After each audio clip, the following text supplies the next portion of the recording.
നമസ്കാരം. റാഫ്റ്റോക്ക് മലയാളത്തിലേക്ക് ഏവർക്കും സ്വാഗതം. കലിംഗ സൂപ്പർ കപ്പിലെ ആദ്യ മത്സരത്തിൽ കേരള ബ്ലാസ്റ്റേഴ്സ് തകർപ്പൻ വിജയമാണല്ലോ സ്വന്തമാക്കിയിരിക്കുന്നത്. അടുത്ത മത്സരം ക്വാർട്ടർ ഫൈനൽ മത്സരം ഏപ്രിൽ 26-ന് മോഹൻ ബഗാൻ സൂപ്പർ ജയൻസിനെതിരെയാണ്. കാര്യങ്ങൾ ഒട്ടും എളുപ്പമാവില്ല എന്നുള്ളത് എല്ലാവർക്കും അറിയാം. ഇപ്പോൾ കേരള ബ്ലാസ്റ്റേഴ്സിന്റെ കോച്ച് ഡേവിഡ് കാറ്റല കളിക്ക് ശേഷം പറയുന്നു, അടുത്തത് മോഹൻ ബഗാൻ സൂപ്പർ ജയൻസ്, ഇനി അതിനെക്കുറിച്ച് ചിന്തിക്കുകയാണ്. പക്ഷേ ഈ കളിക്ക് ശേഷമുള്ള റിക്കവറിയാണ് ഏറെ പ്രധാനപ്പെട്ടത് എന്ന് അദ്ദേഹത്തിൻ്റെ വാക്കുകളിലേക്ക് പോകാം. ഞങ്ങൾക്ക് ഇനി റെസ്റ്റ് ചെയ്യണം. പ്ലെയേഴ്സ് ഈ മത്സരത്തിൽ ഒരു ഗ്രേറ്റ് ജോബാണ് ചെയ്തിരിക്കുന്നത്. ഏറ്റവും പ്രധാനപ്പെട്ട കാര്യം എന്നെ സംബന്ധിച്ചിടത്തോളം നന്നായിട്ട് റിക്കവർ ചെയ്യുക എന്നുള്ളതാണ്. ഇനി അടുത്ത മത്സരത്തെക്കുറിച്ച് ചിന്തിച്ചു തുടങ്ങണം. തീർച്ചയായിട്ടും മോഹൻ ബഗാനെക്കുറിച്ച് ഇനി ചിന്തിക്കണം. ആ മത്സരത്തെക്കുറിച്ച് എങ്ങനെ കളിക്കണം, എങ്ങനെ ഡേഞ്ചർ ക്രിയേറ്റ് ചെയ്യണം, എങ്ങനെ റിക്കവർ ചെയ്യണം.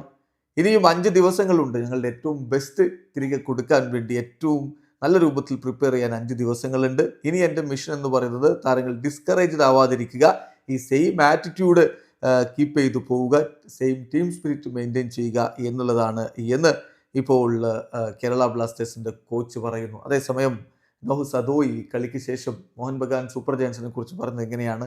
മോഹൻ ബഗാൻ സൂപ്പർ ജയൻസിനെതിരെ കളിക്കുക എന്നുള്ളത് ബുദ്ധിമുട്ടേറിയ കാര്യമാണ്. ലീഗിലും നമ്മളത് കണ്ടതാണ്.